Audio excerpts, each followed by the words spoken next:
Sweet.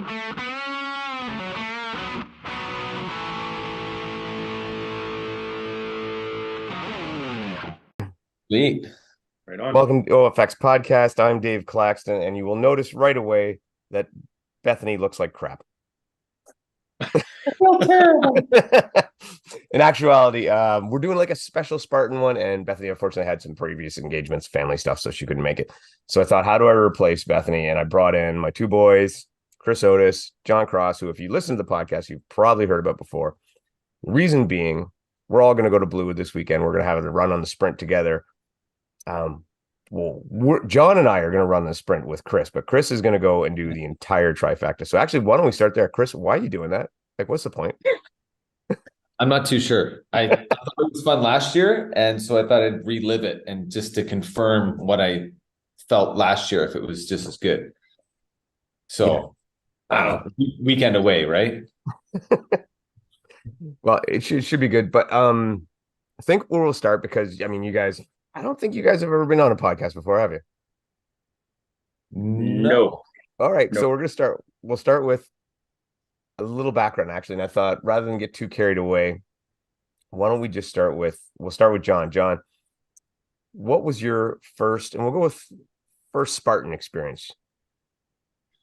First Spartan experience. I would say that would be, I think we did our first Spartan in 2015, and we only really got into like obstacle course stuff in 2014. So this was like our second years. We were right green, and we didn't know anything about anything. And we heard, oh, this Spartan, what is this Spartan? People talking about Spartan. Well, let's give that a shot. So we went and did it. I think we did it in Toronto at Brimacombe, I'm going to say. And back then, we didn't know anything about competitive stuff, competitive waves. We were just excited to be out there and do it and finish and accomplish something that we didn't even think we could do it. So, yeah, we were out there enjoying the day, taking pictures and videos, taking our time, just enjoying the fact that we were there. Is this the same one that you guys stopped and had like a picnic on the side of the mountain? No, that was the beast. That was the beast that we did.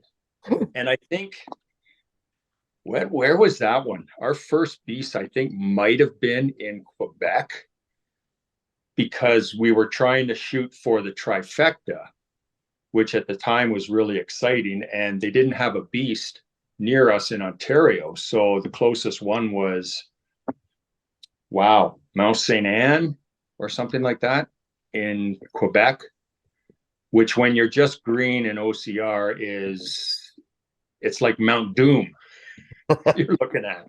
Wow. Yeah. Yeah. And what about you, Chris? What was your first gift at the can? Actually, the Ultra. I just went out right out of the gates and Wow. that was in 21 when everything just started to open up. Tough Mudder still hadn't opened up here in Canada, anyways. And Spartan was that first one to open up, and I'm like, well, screw it. I haven't done Worlds in a while, so I'm gonna do the Ultra. So that was the one we did at Blue Mountain? That's right. Wow. And that was your first Spartan? Yeah. Holy cow. So made it a lap and a bit. I think 20, what is it, 21K for the first 25? Yeah. It's 25K because it's 50K total. Whatever. I made it one time around, went back out, and then was being chased by the course sweeper. Literally getting swept by her off the course. Yeah. Yeah. So that was my first experience, and I'd never actually DNF'd or not finished the race. So that kind of put a little fire under my butt. So then the next day I went and did that Spartan sprint when I went out again, I did that. I made it 3 and a bit K because I guess it was after the spear throw and then the sandbag carry up and down. Yeah. So that was like 3K into the race. Well, I did the whole thing, and it took me like an hour and a half, maybe hour and 40 minutes to do that part. the second time around. Well, then I did the sprint on the Sunday and I did it the whole 5K in an hour and 15. So I was lit. I was like, this is not happening. I'm not going home empty-handed. I'm finishing. I'm doing something.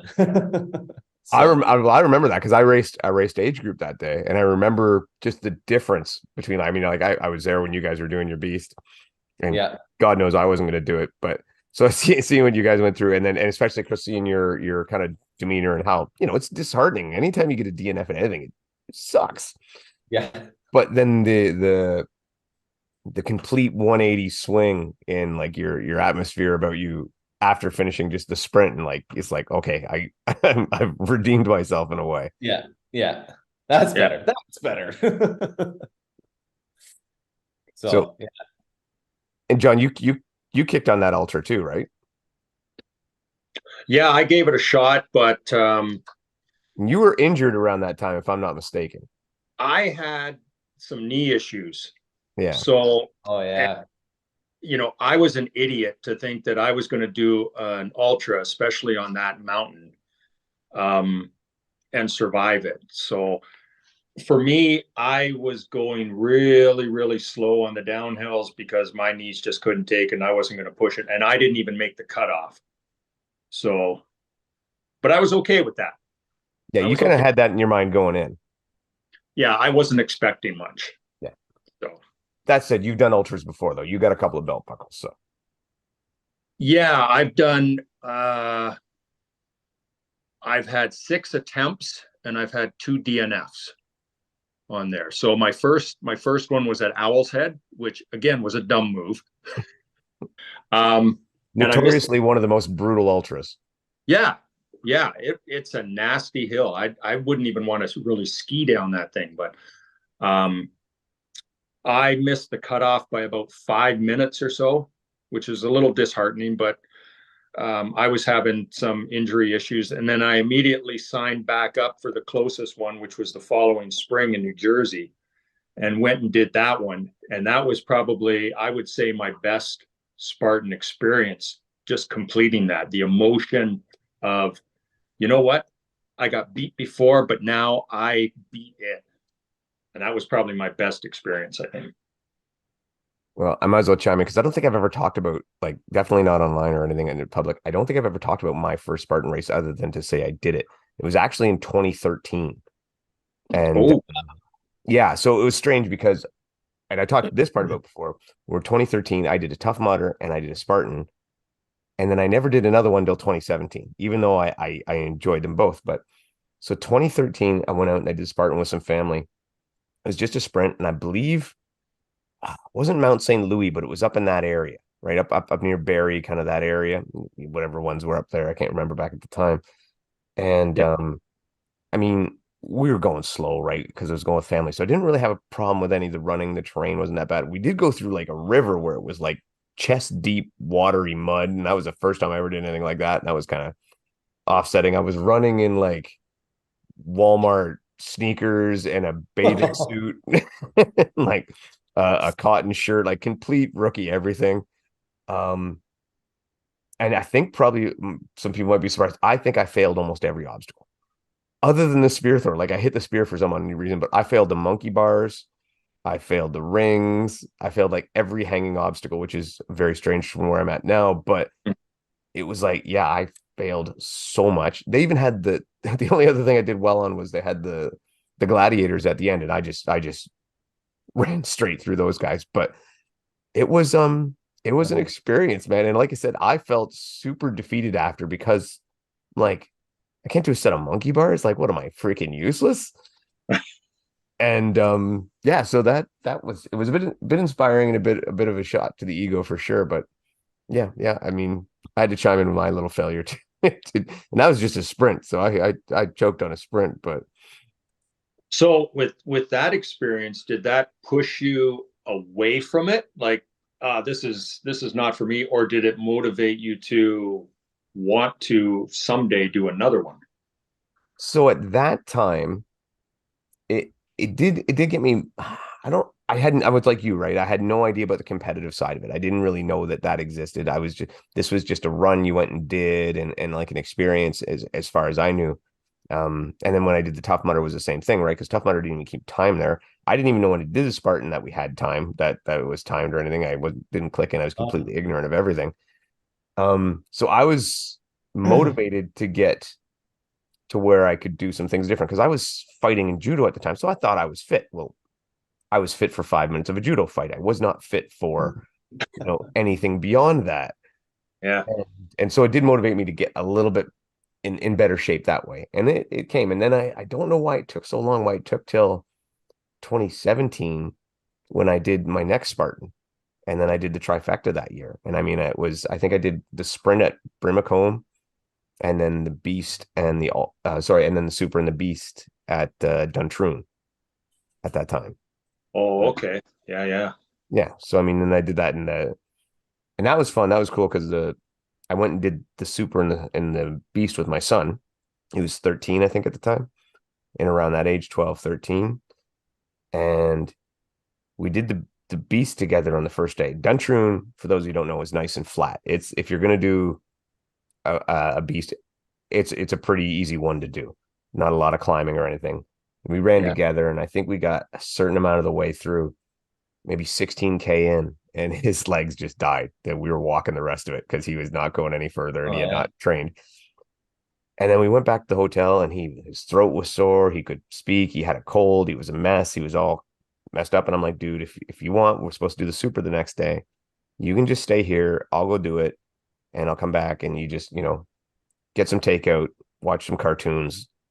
It's all good. And he said, no, I really want that medal. He wanted the trifecta medal. Oh, oh, So we Nice. came up with a plan to kind of motivate him where I gave him a 30-minute head start, and then I had to try to catch him. And okay. I ended up catching him in the last kilometer, like right around the end. There was like a little one of the masonry block drags, and then the stupid frisbee toss that everybody failed, and the spear throw. Oh, Yeah, yeah. anyway, so it worked out great because I caught him right there, and he pushed really hard, and he had probably his best ever run in an OCR, and considering he was sick, was pretty amazing. And that at the end of Nice. that race, somebody told me you should look into it because you may have qualified for OCRWC. Oh, wow. Because then, if you were in the top, I can't remember what, like the top three of the open wave, you got a qual, and I was. So I ended up getting that. Oh, So that Wow. was where I actually got my first qual for OCRWC, which I raced in later that year, Wow. Wow. which was my first time racing at Blue. So thanks to Jeffrey for being your rabbit. Exactly. Yeah. Yeah. Yeah. I remember getting close to him in the woods and chased him, and he looked back and saw me, and he just turned it on as best he could, as long as he could. Wow. It was that's fun. It was hilarious. a lot of fun. But I saw you go kind of freak out there, Chris, when I said that the frisbee toss. Yeah, what So, John, do you remember that? Did you take part in that one? I remember that, and I made every one. I You did the jackass. You might have been the only guy. I hit it all 3 times. Yes. So, uh, what is this? explain it to Chris. Well, you're familiar with like frisbee golf. Yeah, okay, so you have to get in that wire basket or Yeah, it whatever. has a Yeah. basket, it's got the chains, whatever. So that's what they had lined up, and you were whatever so far back, and you had to pick up the frisbee and toss it into the basket, sort of thing. And then you move on, and the spear throw was after that. Yeah, right Right after. after. So like a double whammy. And you get up there, and there were frisbees going everywhere. They Oh were my. flying over. I think one person I saw, they threw it. It went way over there. It hit the side of one over there and came back and landed in a basket over here. And they said, "Does that count?" Well, yeah, it went in the basket. Didn't matter if it's yours, but there was frisbees going everywhere. You got like people running around like crazy collecting them all too, because the spear throw it's attached to the string. Yep. Yeah. Frisbee, The volunteers were busy on that obstacle. And oh, when I laugh because, John, you were the first person I've ever met who actually said they hit it. Like I had 2 races there. I missed them both, but I actually both times hit the pole in the middle and it bounced out. And I was like, Oh, Oh, just cursing because and that time I'd improved. That was the only thing I failed, right? Wow. Yeah. So I mean, it was crazy. But and then do you remember? Did you go back the next year to Duntroon? Oh, I don't know if I went back the next year or not. So the next year they had the course map posted on like a billboard or whatever outside, not outside, but in the festival area. Yeah. And it actually said on it, it had frisbees, the frisbee throw as one of the obstacles with a little asterisk. And then if you read down on the bottom of the map in the asterisk, it said, just kidding. Yeah, Oh, I think I remember that. Yeah. Yeah, yeah. I'd never heard so many people curse an obstacle more in my life than that stupid frisbee throw. And that was the whole comments like leading up to that race was, is there going to be the frisbee throw again? Is there going to be the frisbee throw? Yeah. Yeah. Yeah. And I remember it made a difference in the like the elite wave too. Like I remember Jesse Bruce lost a lot of positions because he missed it. If I'm not mistaken, but I do remember it playing factor because not many people were hitting it at all. Yeah. Yeah. Yeah. Yeah. I remember a friend of ours who was racing with us, and he was ahead of me. And I think he may or may not have hit the frisbee, but he missed the spear. oh, And Mhm. then up behind him, I hit the frisbee, I hit the spear, and I went past him as he was doing his burpees on the spear. Well, Like, at oh, that time, you got to remember that was a really high potential for a 60 burpee swing. For yep. for like you said, you could have easily missed oh, both, yeah. and some guy like John comes through and hits them both. That's 60 burpee swing. You're probably talking like 4 minutes at least to get through 60 burpees when you're exhausted at the end. That's massive. Yep. Yep. Yeah. You could have made like I mean, if you were running a lead or whatever, you could made a like 4 or 5 position swing right there. Yeah. Yeah. And that's what I think happened to a lot of people in that one. So now I do Yeah. I do recall almost specifically that Lindsay and Ryan still won that. So they must have had either a good lead or hit their frisbees. Yeah. I wouldn't be surprised if they're frisbee champions on the side that we just haven't talked about. But something along that lines. Anyway, it was a great day. But we got to get to Blue Mountain. So wanted to talk about Blue because obviously coming up this weekend, and that's why we're doing it, is a little bit of a Yeah, Blue Mountain preview. So we're gonna see if I can do some screen share here so we can see the map. nice. Let's pull that up. All right, there we go. You guys see that okay? Yes, sir. Oh, yeah. Perfect. All right. So it's obviously this is the map. You got your sprint, your super, your beast. And it looks like starting in pretty much the same area. I'll be honest, this map kind of looks similar to last year, kind of similar to last year, but it was a good course, so who cares? So you're going to start in around the same area. Now I don't remember last year, but it looks like you got a pretty long run, almost all the way to the top before you hit your first obstacle. Yeah. Yeah. Yep. That's okay. All right. So that would be your 6 foot wall. And we said we are going to go through this and give some tips and stuff. I mean, the wall, just get over it. I don't think we need a ton of tips for Yeah. a wall. Um, After that, like right after, and again, I think this was very similar to last year. You had the wall, Herc hoist, and monkey bars right in a row there. All right. Yeah. Herc hoist. Any tips for people for Herc hoist? Don't drop the bag. It's actually a solid tip. Yeah, make sure you let it down slow because it's a failure if you let it crack down, even if you've done a great pull. Um, I've noticed I don't do this, but I think it helps some people if you can when you pull it down and try to step on the slack before you reach up for your next pull so that slack, it doesn't go running through your hands or something like that. Yeah, and that's a good way to let it down too, right? Because you can just ease off on your foot a little bit and your hands and have it slide back down a little easier. Yeah. Yeah. I've al Yeah. I've always been the way where I'm like a 1 foot on the ground. Well, okay. If it's a dry day, and it does make a difference. If it's a dry day, I just haul it straight down, like, power it. If it's a wet day and the bag's really heavy, which it does look like it'll be this weekend, kind of two schools of thought. One is you keep 1 foot on the ground, you put one on the top of the fence, and you give it that big lean back till you lie down on the ground, and you kind of hand over hand your way back up the rope and repeat. Yeah. The other way is to get 2 feet on the top and just lie down on your back and pull it down and pull it down like that. Yeah. Haven't read the rules, so I don't know if they've changed, but generally the rule is you cannot put your hips above the railing of the fence. So if you get 2 feet on there, don't let your hips come. It's not like you can't stand on top of the fence and pull it down that way. And I do believe you cannot walk backwards with it. No, you Oh, can't walk back, but I believe my hips are already above the fence just standing. Yeah, well, that's why, John, you cheating from the start, so that's all right. But That's okay. you just got to lie down anyway. I was always find some way of getting it to the ground anyway. But so Hercoist, after that, monkey bars. Million different ways to get across monkey bars. Chris, what's your go-to? just one hand then the other. Same. Like I don't do the whole swing. It's just like one to the next, to the next, to the next. So you're going forward match hands technique. Yeah. Yeah. What about you, John? I find what works best for me is the side to side.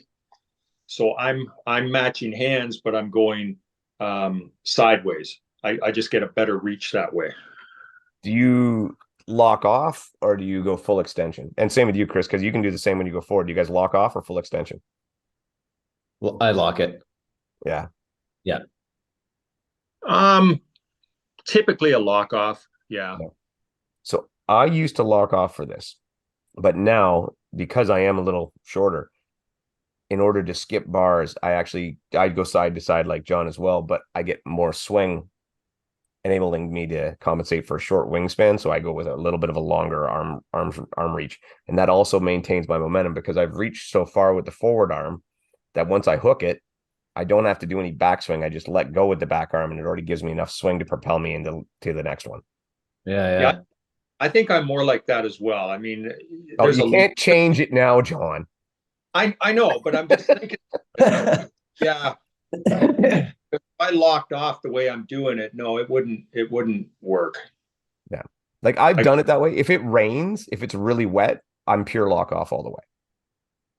Or if I'm yeah, wearing oven mitts, Yeah. pure lock off all the way.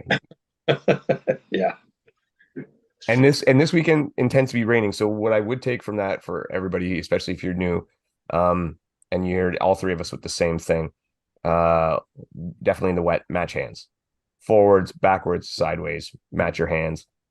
It'll help you out a lot. Yeah. yep, true. All right, so we're cruising along. Get a bit of a run in between we had a bit of a run between 2 and 3, and we're to 4. That being rope climb, classic Yeah, rope climb. get a little bit of a gauntlet here. Yeah. Yeah, and I think again, that's going to be up around that area where that parking lot is.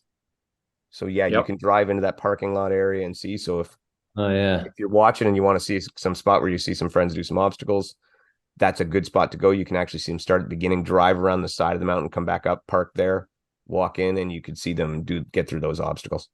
All right, so rope climb tips for rope climb. John, what do you got? Or what's your technique? Wow. I do the S hook.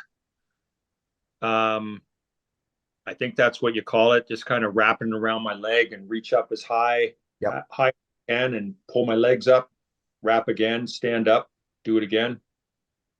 Yep. And I like that one, especially in the wet, because it's really good solid lock. The only downside is if you haven't practiced it, it's a little tough to shake your leg and get your leg up the rope more. Yeah, yeah. But I think it's definitely the safest way. I can never really get the hang of the J hook. I wonder why. Yeah. What about you, I don't Chris? know. I just haven't practiced it enough, I guess. Yeah. Well, when you got something that works, and when you're talking on the rope climb, well, actually, Chris, how do you go through it first anyway? I just have to climb it. I don't know any hook foot work. I just somehow wrap it and then stand on it, and then it doesn't work, and then I just end up squeezing and muscling it up the best way I can. All right, so that's dumb. Okay, cool. Yeah. Actually, you know what though? To go up, it's what is it, like a 15-foot rope climb? When you're going all out, and if you're doing a sprint and it's good dry weather and you want to just all arm it, that's cool. It's great. And especially if you're doing a sprint, you really don't got to save a ton of arm strength for later on. But if you need to conserve it all, I'm with John. You either do the S wrap or the J hook. I usually do the J hook if I'm using my feet, just because I find it is quicker and I can bring my legs up higher. So I'm to the top in 2 pulls rather than 3, and that just saves me a little time. But again, this weekend's going to be really wet. So just do what you feel safe with, and, stay with it. If you got to take little bites, take little bites. Don't get discouraged. Keep going, and you'll be fine. You will find, if you have been practicing at home, the Spartan ropes are generally a little bit thinner than Mhm. a lot of practice ropes you get in many gyms. So be prepared. Yeah. Another tip is if you're getting up there and you find your strength starting to go and you're just about to the top, if you're wearing a hat, take off the hat and hit the bell with your hat. If only we had thought of that in time last year. That's yeah. Well, I don't know. I wonder if, you know what? I'll tell you what, in the open waiver age group with the judges, I bet you that you get away with that. I don't know if you get away with that in the elite wave, but I bet you would any other time. I don't know. It just says hit the bell. Don't kick the bell, but hit the bell. And it does say, anything you use, you have to bring with you the whole way. So if you're wearing the hat the whole way, I guess so. Yeah. Yeah. Yeah. you got to bring like a 6 foot long horse riding whip and just tap it from below. Um, Yeah. the one thing I will say too about the rope that is a tip is, if you do have a good lock off, like John's saying, where you got a good wrap around there and you're getting tired and you're worried, like, just settle into it. Give your hands, wrap your arms around the rope and give your hands a little rest before you do the next pull. You can rest. It is, if you're doing your technique right, you're fine. Yep. Yeah. Because you should, if you've got a good foot wrap on it, you should be able to essentially stand up there and not even hold the rope with your hands. Well, And be remember last year when we went back up there and I chugged a beer on the top of the rope? Oh, hey. Oh, hi. So that's Oh, how hi. much, if your rope technique is good and you're holding on good with your feet, you can actually let go and chug a beer. The hardest part being to open the beer is actually the hardest part. But Yeah. so, all right, we're off the rope climb, and then we're on Z wall. Z wall is, I find, deceptive, because many people, the good obstaclers, can just, it's almost like it sneaks up like a snake out of the grass and bites you, because you can be going great, and then all of a sudden have a little 2x4 block that is maybe slick, maybe has been beveled from too much use, or has got too much mud on it, and whoomp, your foot goes down and you're done. Yeah. Any techniques you guys use for there? Hold on. yeah. Just try to Just- hug that wall, stay close to the wall. Don't be in too much of a rush. Obviously, like one little step at a time. Of note, you can't touch the top of the wall. You can't touch or put your foot on the top of the lower wall, but you can use the posts. Yeah, the vertical posts. Yeah, separating the different angled walls. You can actually hold on to those. Yeah, absolutely. And they're very, very good for going around the corners. The other part is to, for me, that's always a tip, is going up to the Z wall, come at it and take a couple seconds to think, because sometimes it's on a little bit of a hill, right? And if it's sloping slightly down a hill, you want to be on the side that's at the top of the hill, so that your body is pressed into the wall and not being pulled away. So you're not having to use that pinch grip. And like John said earlier, keep your hips tight to the wall. The tighter your hips are to the wall, the more weight is on your feet, the less pinch grip you need with your hands. So if you're doing it really well, you should be able to just cup your hands on top of the 2x4s rather than pinch it. Yeah. Yep. And the last part is, I like to do it so that when I'm hitting the last wall, the turn I'm making is easy turn. So I do the difficult turn first, which would be kind of away from me. So if I'm on the wall and I'm facing it, it would be going away. So I'd be going around a blind corner. So I save the second turn, so it's an easy turn. I can put my hand across, get a one, and then you just jump for the bell from there. So Yeah. Yeah. Yep. True. little technique. All right. From there, obstacle 7, and this is underrated for speed and makes a big difference. And we saw it in OCRWC last weekend, cargo A-frame. So for me, the cargo A-frame was Nope. that? You missed. Oh, inverted wall. Sorry about that. Inverted wall. All right, John, lay inverted wall on it since you caught it. Okay. For those that don't know, an inverted wall is really a wall that's slanted towards you. So you're actually not running up the slant wall. You're actually coming at it from the other side. So realistically, you have to get up there. You have to essentially jump or climb to grab that top, then bring your feet up to the probably halfway point, get yourself up almost in a muscle up. And once you get a leg swung over there, you can just treat it like a regular wall and get over and down the other side. Yeah, I mean that's basically it. There's not a lot of planar. It's not like it's a high wall. What do you figure? It's probably only 6.5 feet high, 6 feet high, somewhere in, by the time. Yeah, half 7 feet, something like that. Yeah. Yeah. So like John says, if you got your hands on the top and your feet on the middle, because there'll be a 2x4 going across the middle. John's right when he describes it as a muscle up, but you will have your feet to help you kind of give yourself a swing and a push up, lean your Yep. body forward, flump your body over, and then follow your legs with it and slide down the other side. What do they call that Exactly. in Tough Mudder? They call it Skid marked. skid mark. mark? Yes, that's right. There you go. Yeah. So same concept as that. I find or you can turn backwards, grab it in reverse behind your head and do a backflip up and over. Yeah, if you want to show off. I did it. That was me. All right. So now we're to the cargo A-frame. Yep. A-frame. Little tips for me, especially because it can make a big speed difference. I know I used to race with my buddy Jeff McCarthy all the time, and he would outrun me. And then every time we get to the A-frame, I would put a ton of time on him in the A-frame. And it was just from simply two things that I did. One, I always pick a lane very close to the vertical truss without touching the vertical truss, because that's a big penalty. So close to the vertical truss, because that's where the net is generally the tightest and easiest to climb. Yeah. Yep. And then on the other side, I do a similar thing to what we saw Nicole do on the weekend and do a bit of a barrel. I do like the first front flip and then kind of barrel roll down. And that, like I said, as we saw at OCRWC, it can make a big difference. So that's my A-frame. I don't know, you guys do anything different on that? I'm up, ladder up, swing the leg over, and then like walk down facing out. Yeah, it's almost like the butt scoot. Yeah. Yeah. But just like up, leg over, walk down, facing out the way we're going, and then just continue on. John, I'm curious if you do this, because this is more of a tall man's move. And I say tall man, at the same time, it's usually Christopher Glosky that I see do it. But she skips rungs. Like, so she'll skip bits of the net as she's stepping up. Do you do that, or do you hit every one? I have done that. If I can find, as you said, that section of the net that is pretty tight, it's a lot easier to do that there than in the middle of the whole thing. Yeah. But I'll get up to the top.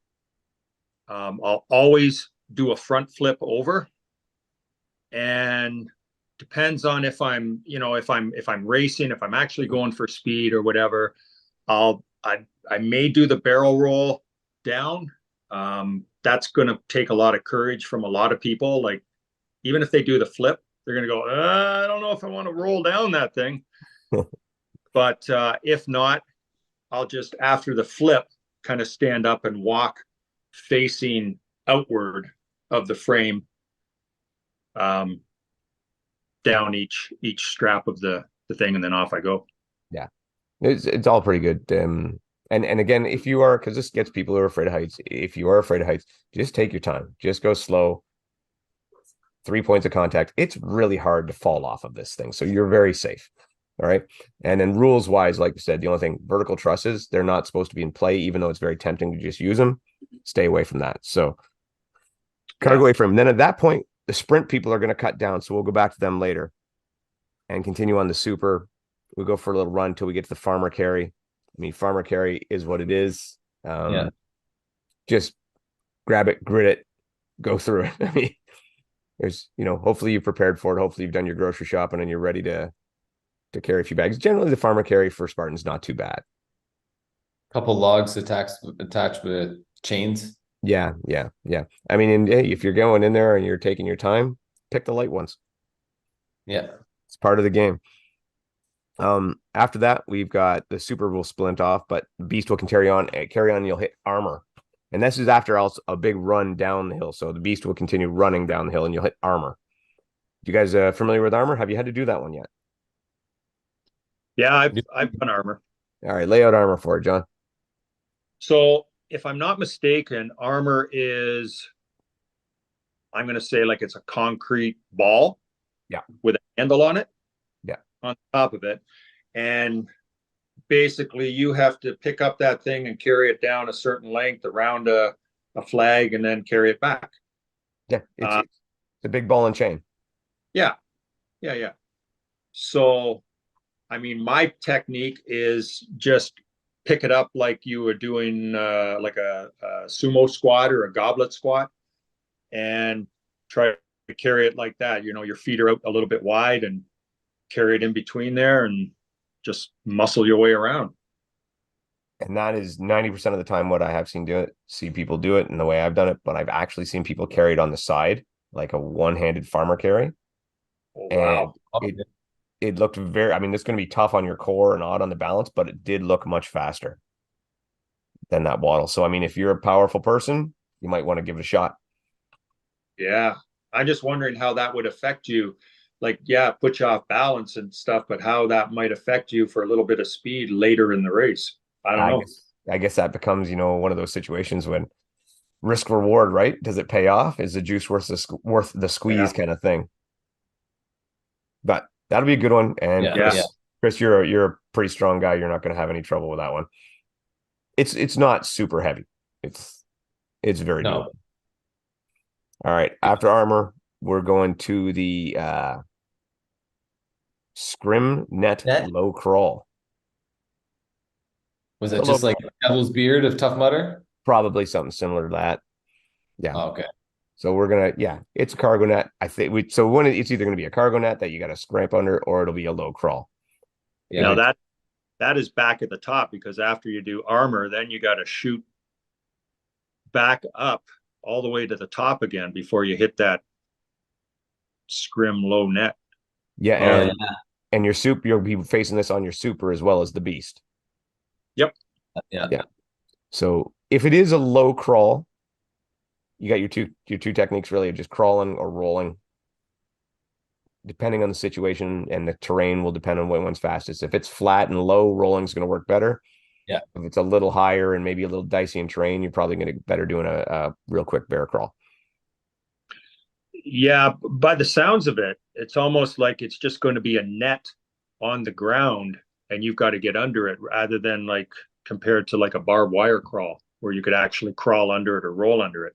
And you're probably right because I think I heard them say at some of the 3Ks they've had this recently too. Okay. And maybe this is like a little Boro from Tough Mudder and like Chris said with Devil's Beard kind of deal. Yeah. Yeah. So, I mean, depending on the net, if you can go through it with other people, it makes it a lot easier than just going through it by yourself. And the tension on it too. I have noticed I've seen when it's a little looser, I've seen especially some women go through it backwards. Yeah. Oh, Get that butt up in the air and hold it up and then kind of trail behind. I think when I've gone through it and it's been loose, I do it like kind of sideways and spread my arms out to try yeah. to give myself a little more lift it in front of me kind of deal. So, Yep. Yep. All right.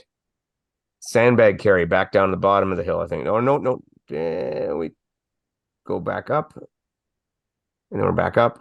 All right. Sandbag carry is number 11. Oh, yeah. Big run. Right over there. Yeah, We had that's a lot of fun. massive run. That is a huge run all the way across the top and then down the bottom again. Yeah. Yeah, that'll be well.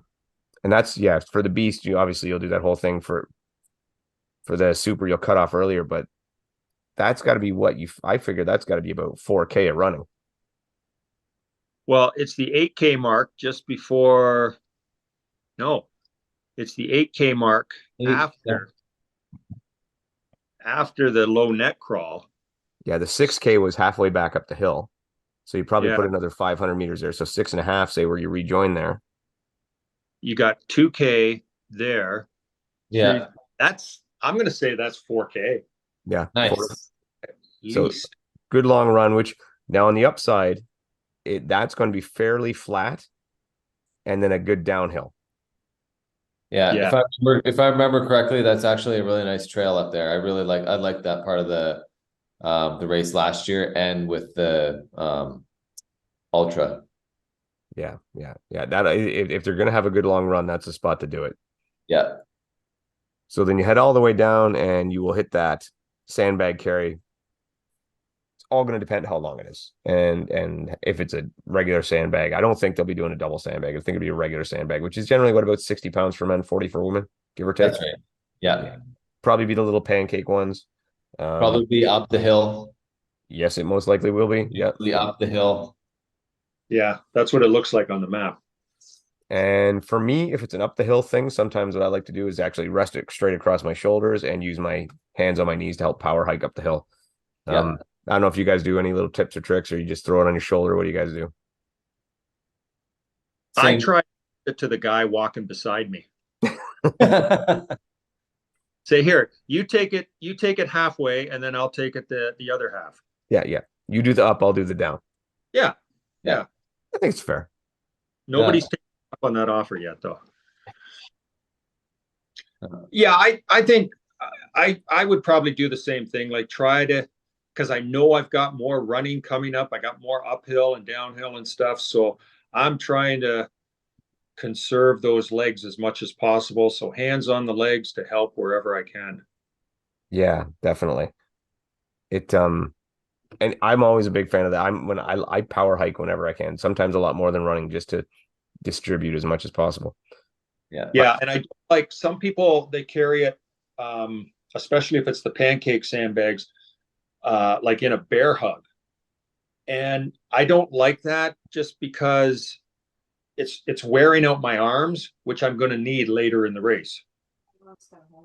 Yeah. Oh yeah, that's Riley says find one with a hole in it, because there are quite a few. Oh, they're going to, and speaking of the rain, as we did earlier, they're going to be heavy. Oh yeah, so they're probably going to be more like 70 and 50 than 60 and 40. Awesome. Yeah. So that'd be good. And then after that, they're going to hammer you with a big hill climb, and that one there, if I'm not mistaken, at that stretch is steep, and Yeah. that's going to be a power hiker. That's a steep one. Yeah. Yeah. And you'll get up there to Beater. So you'll be hitting Beater, very tired in the legs, but good news is you don't need your legs a lot for it. Now, Beater, did you guys get to do that last time? Yes. Peter, I didn't, I don't know if we did. We probably did it last time. Yeah. Yeah. So, Chris, do you remember how it goes? Can you describe it? Yeah, that's the one where there's like four other poles. Yeah. And then so you find, I don't know, I have to look at it and find which one's going to be the lowest or the easier to grab, because as you go through, and I think even that one, can't recall, but actually I think I might actually have some swing with that one instead of doing the two-hander. Yeah. Yeah. Because that one there, the reason it's called Beater is because it looks like an egg beater. Yeah. And then essentially it's monkey bar style, but when you get to the second one in, second or third one in, it's almost like you treat it almost like a trapeze, like a short trapeze. So Yeah. you get a little swing on it, and then I believe there's a little gap with one or two bars, and then another one, and then you're to the bell. On this one, especially, and in the rain, again, use that swing. And this is one that if you're feeling frisky and if you got good skills, you can actually jump out to the first beater, get the swing, lâché to the second one, lâché to the bell. And I'm only saying that because I have done it. It does work. And it's not as difficult as you see. Pretty much, though, some people get intimidated by this obstacle. And what I would say is, if you can do monkey bars, this is actually easier. Yes. So don't get intimidated by it. You can do monkey bars. You can do this. Use your momentum. Yeah. Right. Backswing, backswing, backswing. Yep. All right. So after there, you do get another run down. Run to 13, 8-foot wall. 8-foot wall, just like any other wall. Get your hands on top.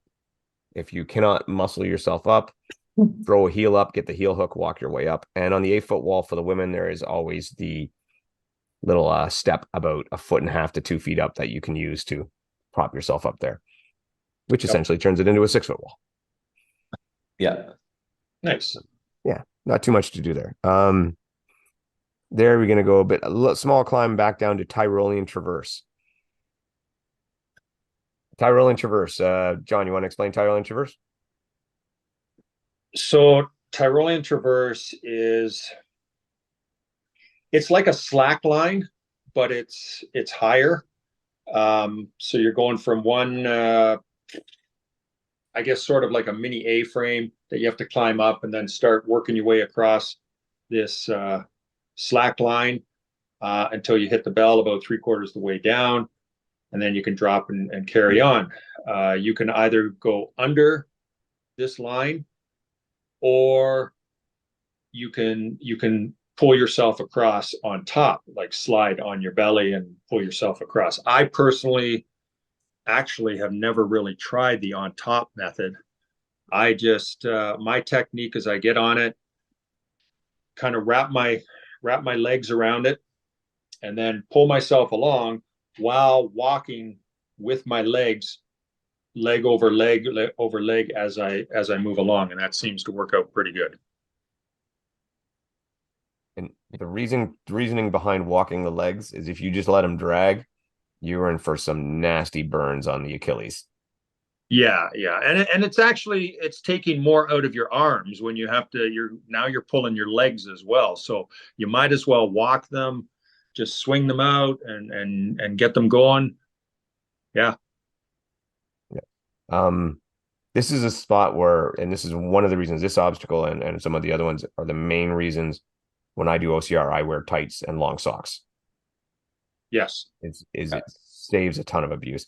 The other thing for me that I would point out to some people, especially if you're someone with not a lot of grip strength or whose grip strength by this time has been sapped and you're tired and you're fatigued, is don't be afraid to wrap an elbow up over top of the strap and give yourself a little rest in the grip, or even walk your elbows along like that. You can help you out. And hopefully, if you're lucky, they place it like they did at OCRWC and it's only like halfway. yeah, Yeah. That was So crazy short. so Yeah. so speaking on that, for anyone that's new or just freshly getting into this or something, that's also referred to as chicken winging. So if you ever hear us refer to, oh, you can chicken wing the rings or chicken wing the bars or something, that's what we're referring to, getting the elbow up, and if your grip is going. And actually, that's a good point, John. We didn't mention that back on the monkey bars too. Some people like to chicken wing up there. Yep. So I don't think it'd be as helpful on the beater, but maybe give it a shot if you need to.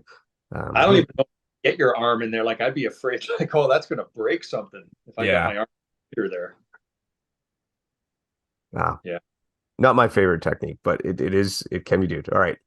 After that, we're on to back up another climb to another barbed wire crawl. We kind of spoke about barbed wire crawl earlier. We're good with that. Watch out for anthills. Yeah. Were you guys at Vermicombe for that one? No. Yes. So they had a barbed wire crawl near the end, and they shut it down. Sadly, after my wave, I think. Like, I know I had to do it, but they shut it down because they went over a bunch of anthills and people were getting all bitten to death by the ants. Way. Yeah, so they had to bring it out. I never got bit once. I didn't find it an issue, but you said you did that one, John? Did you get bit? I did that, and I don't recall getting bit, so maybe we're just ant immune. I don't know. Hey, we're just too damn fast. You had the right antibodies. Oh, showing Sorry. the age with the dad joke. That was bad. We had the right antibodies. Oh, that's hurtful. I need Bethany back. All right. You get your barbed wire crawl and then over to the box, the 8-foot box. All right. Did you guys get to the box? You want me to describe it? That, correct me if I'm wrong, that's the one with, it's literally just like a vertical box. You got a bit of a rope to kind of help you with. That's the one. Yep. Yeah. So way to do it. There is a rope that hangs down first thing, and the rope will have knots in it. So you can look for knots, and if you're shorter, again, look for a lower rope because they likely will be of different distances. Sometimes, and this is a trick that I've seen done, and I tried it myself after I saw it. I did not invent it, but I saw it online. If you take the rope, fold it in half, and pinch it in one hand, pinch the two ends of the rope, you create a loop, and then you can put your foot into that loop and use that as your first step to get your hand up to the top of the wall.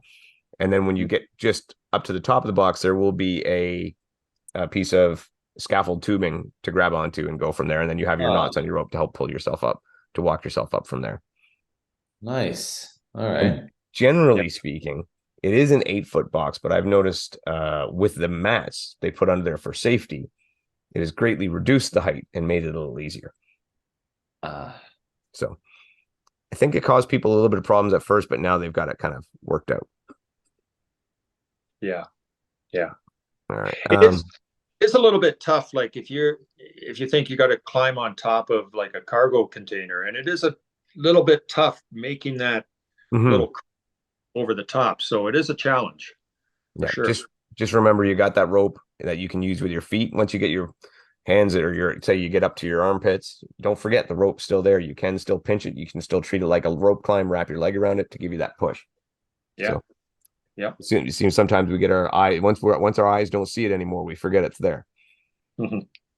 All right. Bender. All right. And Super has rejoined now. We're back with the Super guys there on here. So the Bender. Bender is a lot like the inverted wall, except except taller. And instead of a wall, you're looking at more like a ladder of horizontal tubes. I kind of have a little bit of a an incline curve. Yeah. So this one, again, there's lots of ways to do it, but if you're struggling, what I've found the best way for people struggling is just grab it with two hands into an opposing grip, swing your leg up onto the first bar, and get your 3 points of contact, and then slowly walk your way up, get over to the top, and just slowly move your way down and just crawl back down. So once you get started and get your legs up there, it's just climbing a ladder. Yeah, it's a little intimidating because you're kind of climbing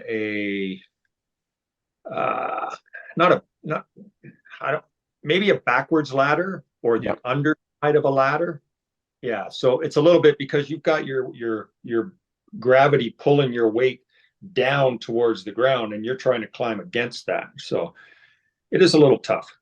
Yeah, and it can be scary. And if you are in that situation too, an idea, and just like on the Tyrolean Traverse, is literally put both arms through, hug the pipe, stand up, reach the next one, put your arms through, hug that one. I mean, you can keep yourself really close to the, chicken winging, back to it. You can keep yourself really close to the pipes. And, I'll be honest, I've never seen anyone fall off a Bender. I've seen people not get it, bail out, but I've never actually seen anyone fall. I've seen a lot of people get up to the top okay. It's cresting the top and making that transition where panic mode takes them over, and they're like, I can't do it. And I've volunteered at that obstacle and really have to talk people over it. Yeah. Because and when you're up there, it is a bit of a high one. I mean, this one, what do you say the top of it, maybe 10, 12 feet? Oh, at least 12 feet. Yeah. So just take your time, stay close, stay tight. You'll be fine. You are capable of doing it. It doesn't take an intense amount of strength, especially once you get your legs up there. It's just slowly take your time and have the courage. You'll be all right. Absolutely. After that is the one that I think is the obstacle that probably in Spartan's repertoire that probably gets the most people, other than the spear throw, Olympus. Yeah. And so Olympus, kind of a slightly slanted wall that we're going to traverse across horizontally, but there's nothing to put your feet on. So you have some rock climbing holds, some holes drilled in the wood, and some chains, and you work your way across horizontally. And it is a longer, I would say, of the Spartan obstacles, this one probably takes the longest to get through. We got a little bit of an internet issue. I lost sound, but you're back. Okay, all right. So, like I said, this one is probably the one that takes the longest to get through the Spartan obstacles, I think. What's your go-to for this one, John? Okay, so I missed the sound. You basically described the obstacle, did you? Yeah. Just described Olympus. So, what's your technique for going across Olympus? Well, my technique is I get up there and I use, usually my go-to is the holes. I Mhm. think that's the safest bet. I used to go with the chains, and Yeah. I thought bets because it got me a little bit more comfortably suited. I'm maybe being a taller guy, it was a little harder to get almost in that crouch position to go across. So I was using the chains, but I found in doing it more using the holes Mhm. and getting through that. So I've gone through with my knees against the board, and I've gone through with my feet against the board. And I think the feet on the board is better for me. And just take your time with your feet, just shuffle it across, but almost make sure when you're grabbing the holes, uh, skip one to start, because now you can come over, you can hit that hole that you missed, and now you can move that to the next one. Now you've got an open hole there, you move like that. Yeah. Otherwise, you're doomed to either put two hands in one hole or to the crossover. Yeah, you're just going to double up, and you don't want that, and you really don't want to cross over unless you're really confident and really skilled at it. That's not the way to go. Yeah. Now, Chris, how'd you do this one? Because you did have to challenge this one on the Beast last time or the Ultra. Yeah. Yeah. I found knees. I would go on my knees. My Yeah. feet kept me too far out, I think. If I remember correctly, I had to go on the knees and then I use the holes. But if anything, what I'm thinking now is stick to one. If you're gonna do the chains or the holes, stick to one. Because I found when I went holes and then I ended up doubling up, I didn't skip Yeah. one. So I had to go to a chain, then it put me further back out, and then I lost it, had to do some burpees. So, So but what stick you to did, holes and close. yeah, close Yeah. is good, right? But Yeah. for me, I'm probably close to what John's old style was, and I've just never gone away from it. I've tried the other ones, but and again, due to my build and grip strength, I use the chains all the way. And because I have a good vertical grip strength, which is essentially the same grip you're going to use on those chains. Chains is just like a rope climbing grip. And I just, boom, just shuffle along the whole way. And I put my feet on the wall because I've always been taught, feet are grippy, knees are slippy. Ooh, all And right. it just works for me. But the thing about it is this obstacle that does take some technique, does take some playing with. Trick of the trade, volunteer. Volunteer at that obstacle. And when you volunteer at an obstacle, you'll get lulls and you'll be able to practice it. Ah, All right. I've done that with a ton of obstacles in my past at different events where I will ask to volunteer on certain obstacles so that I can practice them as I go. And that is one that I've done in the past. And I just still stick with the chains and it just works for me. But so many different options. Um, just go with what works for you. The only thing I will say for certain is if you are going to use the rock climbing holds, then don't be on your feet because that's just going to be pulling you away from them. Get on your knees, and that way it'll be more of a straight up and down vertical grip. hmm. Also, if you're a first timer or second, third time or something, you're going across, you get halfway across, and if your feet slip, like go down, as long as they don't touch the ground, don't give up. Hang on, keep hanging on, and get those feet back up there and keep going. Like just because your feet slip does not mean you're done. That's right. 100%. You're not done till the volunteer says you're done. Yeah, exactly. Awesome. After that one, we got Stairway to Sparta. So Stairway to Sparta has changed over the years. It used to pretty much just be like a wooden A-frame almost, and now you have about 8 feet of space you have to jump up to rock climbing holds and then pull your way up. This does cause, Oh, or it traditionally has caused a lot of problems, especially even with elite females who maybe aren't very tall, because just getting to that first handhold becomes really difficult, and the boards they use are very slippery. So depending how they have set it up, make sure you look because sometimes on the one side there is a kick plate that you can use to get up there more. The other way too is if you do get up there and you get one hand on it, cup the other hand on top so that you're pulling with two hands and then reach up to the next hold and you should be fine from there. But it is challenging. I found it caused a lot of failures the last time I covered an elite race here at Blue. Yeah. Yeah. Yeah. But I could. yeah, I wish I had a better suggestion other than you just got to go for it and look for that kick plate, but I really don't. It's just a matter of getting up that high. Yeah. Mhm. So, and then Yep. once you get to that second hold, get your foot up there and get your foot on something to help yourself out. Yeah. Once you get your foot up, you're home free. Yeah. And you just crawl down the other side. Twister. Twister's probably my favorite Spartan obstacle. I like that one. Love it. Yeah. All right. Chris, tell us about Twister. That's all your grips are positioned around a spinning tube. So as you reach and you grab it, it turns. Yes. You reach and grab the next one and it turns. Yeah. So I don't know. I like it just, I like that whole idea. And then in the middle, is it one straight run or do they still have the middle bar and then you They'll have train? a middle bar, so you'll have at least two. Sometimes you'll have three. Right. Okay, cool. So lots of different ways to do this. For me, I'm a backwards guy. So I generally go backwards in a lock off position. And just because when I'm going backwards, the way my weight's distributed, it's easier to reach towards my head to the next one rather than if I'm going forwards and trying to reach out in front of me. So I find that works really well as I go backwards in a locked off. It moves pretty quickly. You'll see a lot of people do that one.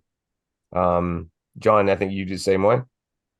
Yeah, I do backwards. I think I've tried it now. Again, I don't get a whole lot of opportunity to practice on it, but I think I've tried it a couple different ways in the past. I've tried going side to side. I've tried going forward, but I find backwards seems to work best for me for the same technique you used. Also, if there is that truss in between, whether you've got um, 2 sections, 3 sections, whatever, I believe you are allowed to grab the truss. Yes. It's in, so you don't have to go from one handle, avoid the truss, and go right to the next set of handles. You can grab that truss in between. Yeah, absolutely. And actually, it was Grant McCarthy McCartney who on the Spartan games showed that you can completely bypass the twister sections altogether and just jump from the blocks to the second truss and then lache from that to the bell. Wow. Yeah. Wow. I Okay. haven't. Yeah, don't hit your head though. I was actually, Yeah. I was really tempted to try one time. It was out in Red Deer, and we were sitting there, and we were able to because I wasn't racing, we are just doing some coverage, and I got on there, and I was thinking about it, and I'm like, there's no hay, there's no nothing underneath, and I kind of lost my nerve to go for it. But it's like a 7-foot lache, and you're not even grabbing nothing, you're just hitting the bell. It is very doable for a lot of ninjas and stuff like that, or people who are really solid on obstacles, and pretty cool visually. This one you can also straight monkey bar, right? The only difference is with the monkey bar, normally you're having the bar go kind of across your body. This way your grip is going to be kind of going north-south, so in line with your body. So if you're monkey barring, you are going from that to that, but you can still do it with a nice straight monkey swing, like a gibbon swing. Whatever technique you do on this, though, remember a couple of things. This thing is a hand shredder. Because the bar rotates in your hand, it can really tear your hands. So if you're planning to use gloves somewhere, this is not a bad spot to do it. Yeah, true. Yeah. However, and then like you said, John, with the side to side, I find that's one that actually Bethany does. She does the side to side. So just shuffle, next one, next one, next one. Almost like matching hands. And yeah, it's a little bit slower, but I think it's more assured or confident or it's a safer technique. yeah, safer technique. Yeah, slow and steady.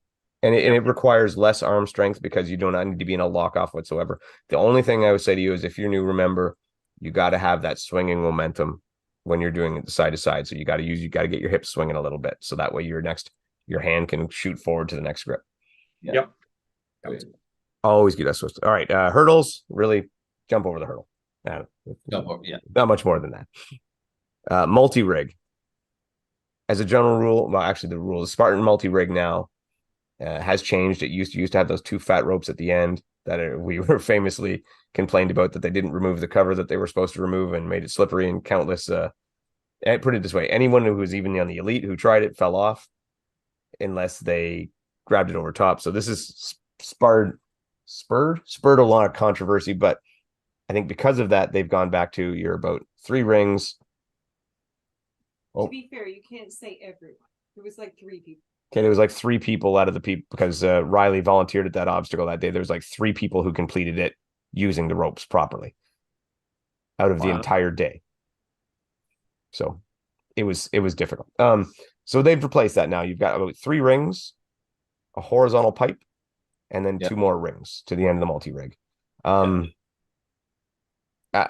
Chris, how did you do this one? How did you do anything special with it? Nothing special. Get on, swing, Hold your traverse. Yeah, hold your breath as long as you can. Do not breathe. And then once you get on the bar, shimmy along. Use your keep that momentum, and then the last 2, you can probably even hit the bell once you get off that last ring. Right? There's 2. Yeah, there's usually 2, I think, at the end. Yeah. Yeah. So for me with this one, I try to get like a great big swing I get the ring, go from ring 1 with a big swing to ring 3, and then big kick back from there, and then swing. So I'm almost to the end of the horizontal bar, so I don't got to shuffle along there off that one, and then grab the ring right after the bar, big swing back into the bell. Pretty straightforward. Lots of techniques to do rings. I mean, a little too hard to describe, but again, if it's wet and you're nervous, match hands. Take your time, hit every ring. Don't worry about switching. And when you get on the horizontal bar, opposing grip. So that means one hand gripping it from one side, one hand gripping it from the other side. That way you're less likely to just have your hands roll off and peel off a wet bar. Yeah.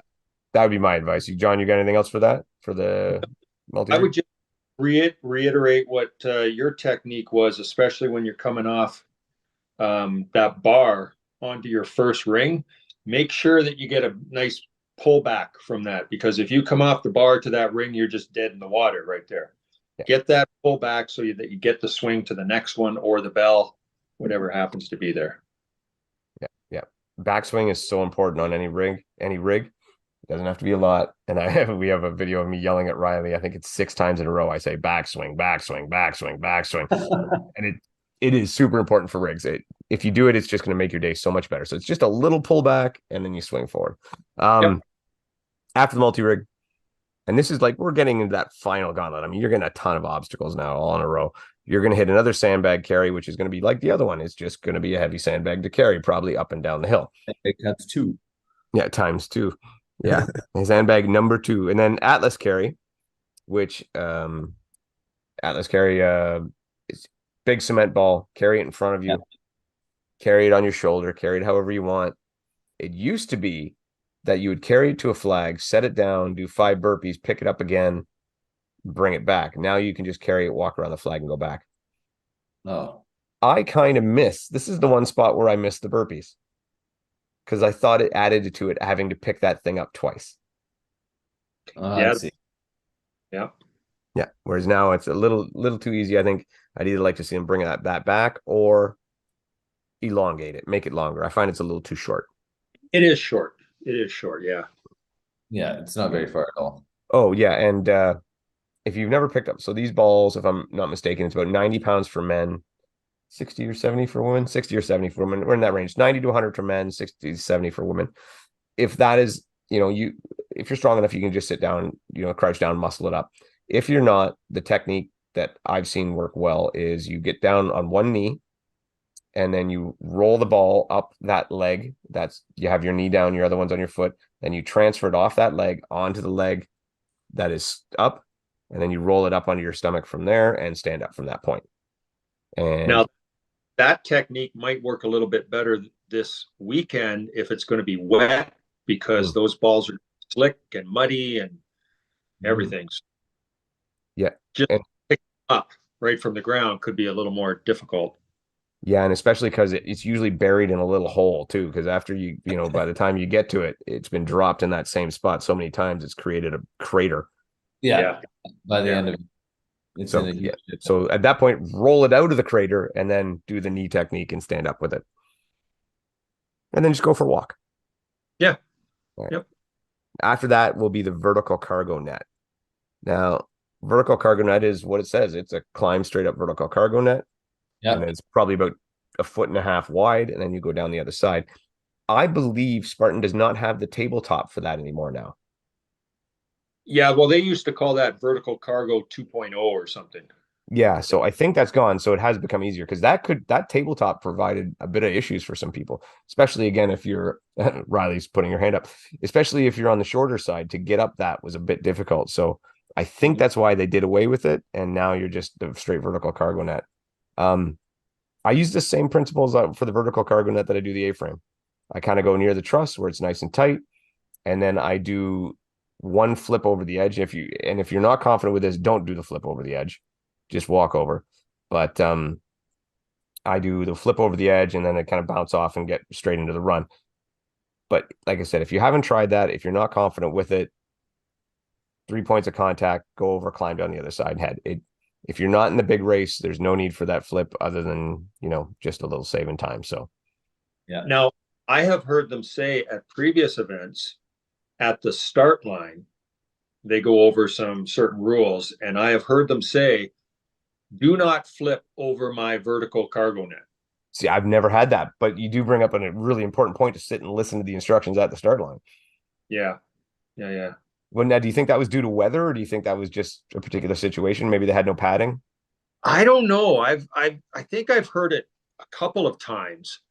And so I don't think I've ever flipped over the vertical. I may have flipped over it once, but I think I saw somebody do it and I went, I didn't think you were allowed to flip over. It said, no, they never said I couldn't. So Yeah. listen to instructions at the, yeah. Yeah. So pay attention. After that one, we got the bucket carry. Now, Chris, you wouldn't have done this back in the day, but the bucket carry used to actually, you'd come up and you'd pick up an empty bucket and you'd have to fill it with stones to a certain level, and there was no lid, and then you'd have to carry it that way. You.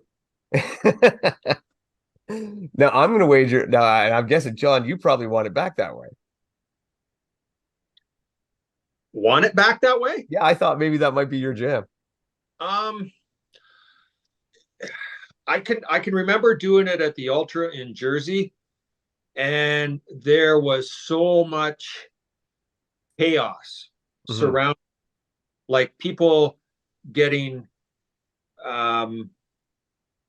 it was just mass hysteria, everybody trying to get in there and fill their buckets with this pile of stuff. People weren't dumping their buckets where they were supposed to. People not dumping their buckets, just handing them to the next guy, and he's off to go. People trying to dump out half of their stones halfway up the climb. The other thing you had too is sometimes people would climb halfway up, accidentally drop the bucket. Oh. And then all the stones are gone. And technically they got to go back down and fill it up again. But that depletes the pile of stones for everybody else. What John described is exactly why they went away from that. Yeah. But I do hear every now and again people say, oh, I want it back in the day, because they wanted this carry to be different than the other ones. So now people pick it up and put it on their shoulders. Before, because there was an open lid bucket, you had to carry it in front of you. Yeah. Because it just wasn't getting any other way. So I'm personally fine with the way it is, because I don't want that chaos that John talks about. Yeah. No. You still there? Me? Yeah. Okay, cool. I'm here. Yeah. All right. Generally what I found too is the bucket carries are generally pretty short at Blue. I haven't noticed them to be super long. Yeah. No, it wasn't very long. Yeah. So now that we said that, it'll probably end up being a friggin' 400-meter bucket carry up the hill. Well, it looks like, what is it, number 26? Yeah. It looks like it goes same as the sandbag, kind of goes up a bit and then comes down. Yeah, but it does look shorter than the sandbag might be. Yeah, for sure. So after a bucket carry, we got the infamous spear throw.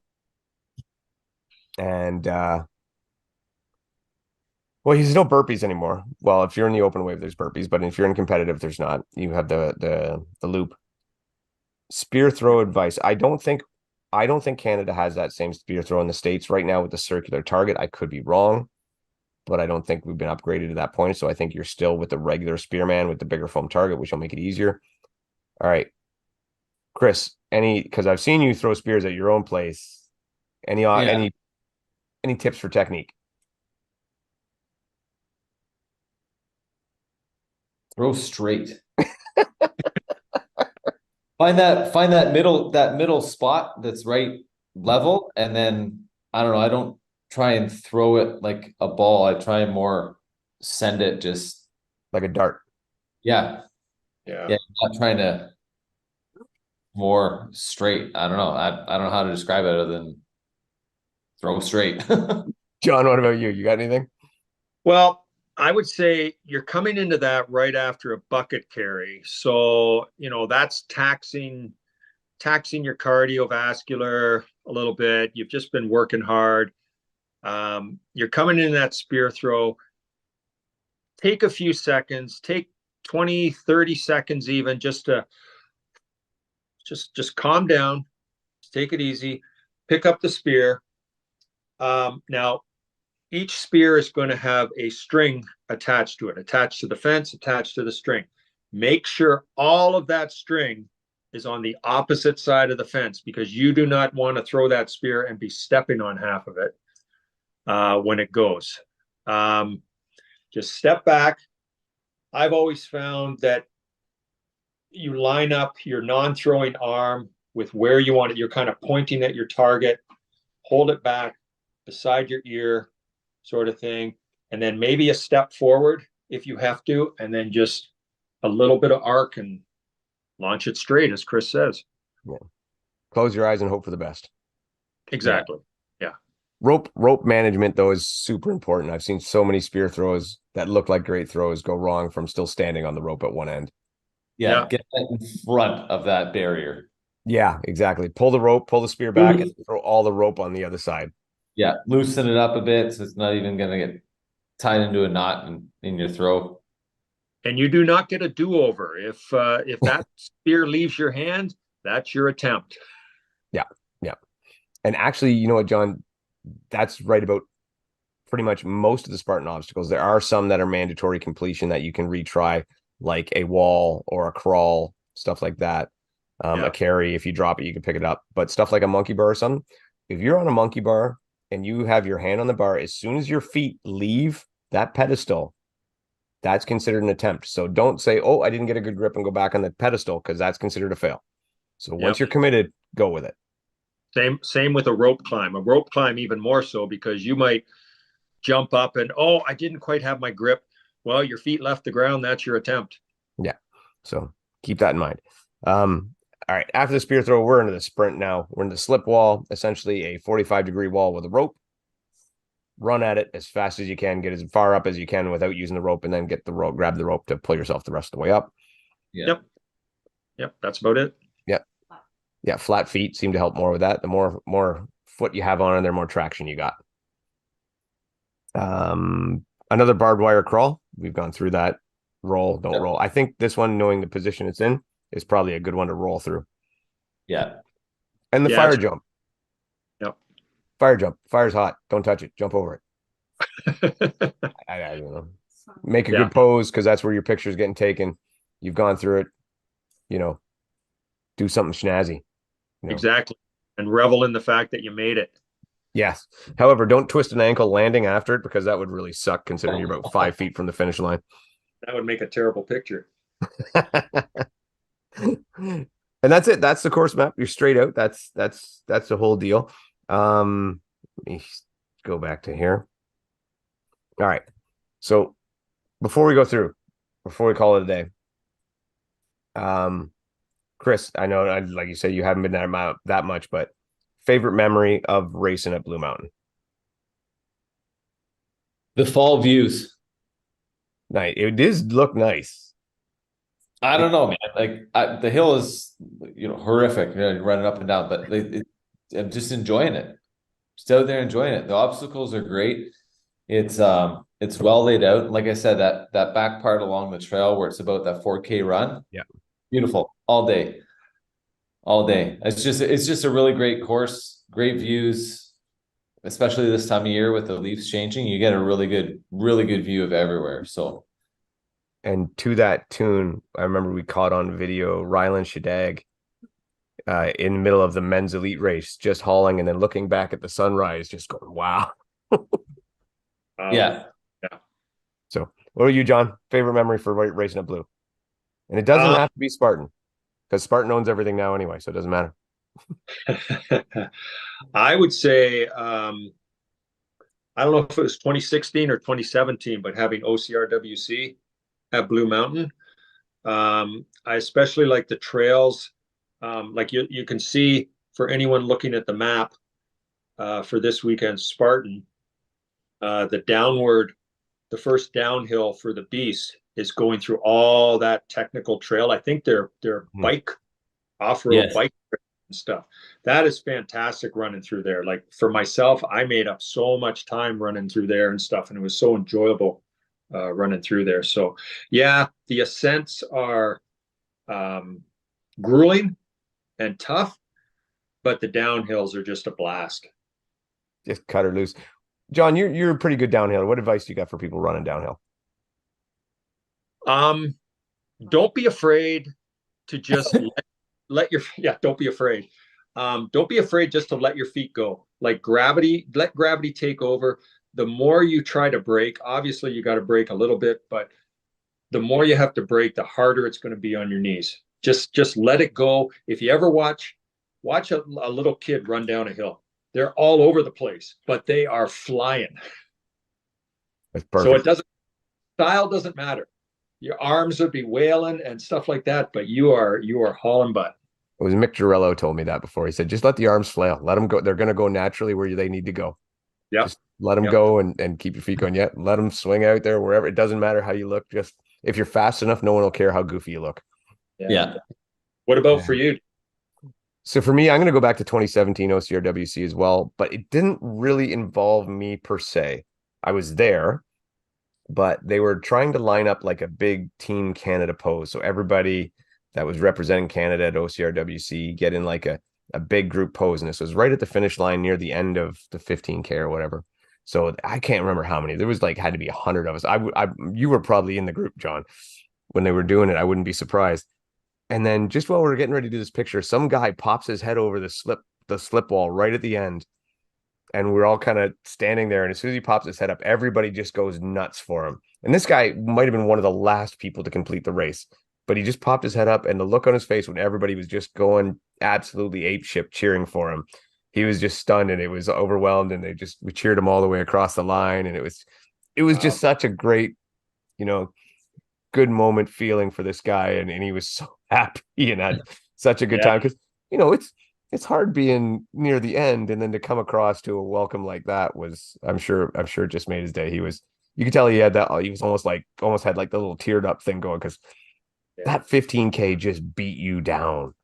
And then to finally get across to that kind of welcome was amazing. So that was far and away my favorite moment. Now, was that the year we had all that rain? Yes. Okay. Because I remember in the rain, people who were still out there on the 15K riding their rec bags. Yeah, using their heavy bags instead of carrying them, using them like a toboggan down the hill. That was so much mud. Yeah. And that year I remember going up, and you could face that because we could be in for some rain this time, especially on that steep section on the back of the Beast. I remember going up there and having to like punch holes in the mud so that I would have somewhere to put my foot as I was crawling, because I was crawling up the hill. I couldn't maintain balance without slipping standing up. And I saw guys like in front of me just like slide back down 250 meters, just lost their footing and going through that. So it was grueling. It was good. And I mean, I did have an honorable mention too, because Spartan Blue Mountain 2021, the race Chris was talking about, was the first time I got a Spartan age podium. So that one was pretty good for me. I was happy about that one. So that's a good memory too. But But that's it, guys. Thank you very much for doing this. I really appreciate it. And a lot of good tips for first timers and even repeat customers out there. Like, take it in, soak it up. There's always stuff you can learn from. And I just hope everybody enjoys Blue Mountain as a venue with the village area and the fan support and everything. It is a great venue. Just enjoy it, take it in, and just be happy we get a chance to race there. John, go ahead. No, that's what I was just agreeing with you. I said, absolutely. It's a fantastic venue, and I hope they do more there. Yep. Awesome. All right, guys, everybody out there, thanks again. Take care.